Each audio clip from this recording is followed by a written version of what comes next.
कांग्रेस और इंडिया गठबंधन ने मंगलवार को सुप्रीम कोर्ट की पूर्व जज जस्टिस बी सुदर्शन रेड्डी को उपराष्ट्रपति चुनाव के लिए अपना संयुक्त उम्मीदवार घोषित कर दिया। यह घोषणा कांग्रेस अध्यक्ष मल्लिकार्जुन खड़गे ने इंडिया गठबंधन की बैठक के बाद किया। लेकिन नामांकन की घोषणा के साथ ही पूर्व जस्टिस सुदर्शन रेड्डी से जुड़े किस्से अब मीडिया में तैरने लगे हैं। ये वही सुदर्शन रेड्डी हैं जिन्होंने 2013 में गोवा का लोकायुक्त इन्हें बनाया गया था। रेड्डी की इस नियुक्ति का कांग्रेस और राष्ट्रवादी कांग्रेस पार्टी यानी एनसीपी ने जमकर तब विरोध किया था और इन दलों ने रेड्डी को बीजेपी के तत्कालीन मुख्यमंत्री मनोहर पर्रिकर का यस मैन करार दिया था। कांग्रेस और एनसीपी ने उनकी नियुक्ति को गैरकानूनी तक बता दिया था। जस्टिस बी सुदर्शन रेड्डी का जन्म 8 जुलाई 1946 को तेलंगाना के रंगारेड्डी जिले के अकूला मैलारम गांव में हुआ। उन्होंने 1971 में आंध्र प्रदेश बार काउंसिल में वकील के रूप में पंजीकरण करवाया और उन्होंने आंध्र प्रदेश हाईकोर्ट में रिट और सिविल मामलों में प्रैक्टिस की। 1988 से 90 तक हाईकोर्ट में सरकारी वकील भी रहे। 1995 में वे आंध्र प्रदेश हाईकोर्ट के स्थायी जज बन गए। 2005 में गुवाहाटी हाईकोर्ट के मुख्य न्यायाधीश और 2007 में सुप्रीम कोर्ट के जज नियुक्त किए गए। 2011 में सुप्रीम कोर्ट से रिटायर होने के बाद 2013 में उन्हें गोवा का पहला लोकायुक्त नियुक्त किया गया। इस बारे में इंडियन एक्सप्रेस में एक डिटेल रिपोर्ट छापी गई। रेड्डी की लोकायुक्त के रूप में नियुक्ति 16 मार्च 2013 को गोवा के राज्यपाल बीवी वांचू के द्वारा शपथ दिलाए जाने के साथ ही हुई थी। लेकिन इस समारोह में विपक्षी दलों के विधायकों ने हिस्सा नहीं लिया था। कांग्रेस और एनसीपी कार्यकर्ताओं ने तो राजभवन के पास काले झंडे तक लहराए थे, विरोध प्रदर्शन किया था इस बात का।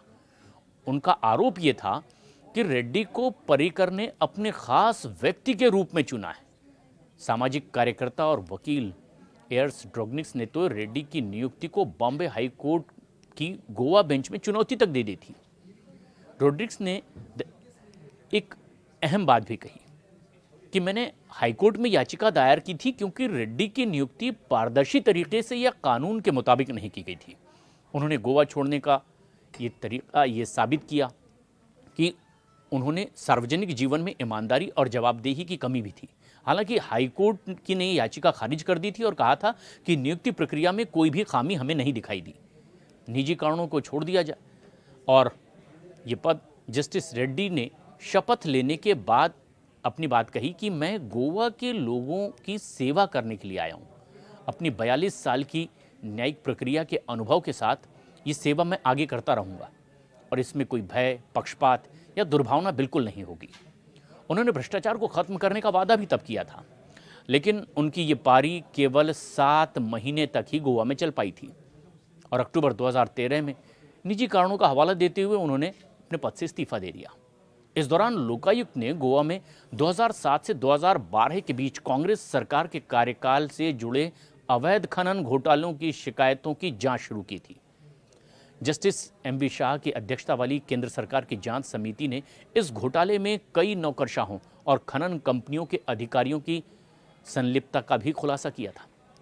उधर पर्रिकर सरकार ने इसकी जांच के लिए एक विशेष जांच दल यानी कि एसआईटी का गठन कर दिया था और इसके अलावा रेड्डी के कार्यकाल में स्वास्थ्य विभाग में भर्ती से जुड़े एक घोटाले की भी जांच पड़ताल चल रही थी। और अब 2025 में इसी इंडिया गठबंधन ने उसी रेड्डी को उपराष्ट्रपति पद के लिए अपना उम्मीदवार चुन लिया है। कांग्रेस अध्यक्ष खड़गे ने इसे वैचारिक लड़ाई करार दिया। खड़गे ने रेड्डी को सामाजिक, आर्थिक और न्यायिक व्यवस्था में एक सच्चा सार्थक शख्स बताया जो गरीबों के हित में फैसले लेते रहे हैं। रेड्डी की सुप्रीम कोर्ट में कार्यावधि के दौरान भी सलवा जोड़ो मामले में छत्तीसगढ़ सरकार की नीति को असंवैधानिक ठहराना और काले धन की जांच के लिए विशेष जांच दल गठित करने के फैसले भी बहुत उल्लेखनीय थे। तो अब एक दोराहे पर भी खड़ा विपक्ष दिखाई दे रहा है जब रेड्डी को उन्होंने अपना उम्मीदवार घोषित किया, जबकि कुछ साल पहले ही इनका विरोध करने के लिए काले झंडे दिखाकर ये मैदान में सड़कों पर भी उतरे थे। आखिर ये किस रणनीति के तहत हुआ, इसका आकलन अब विपक्ष को ही करना है।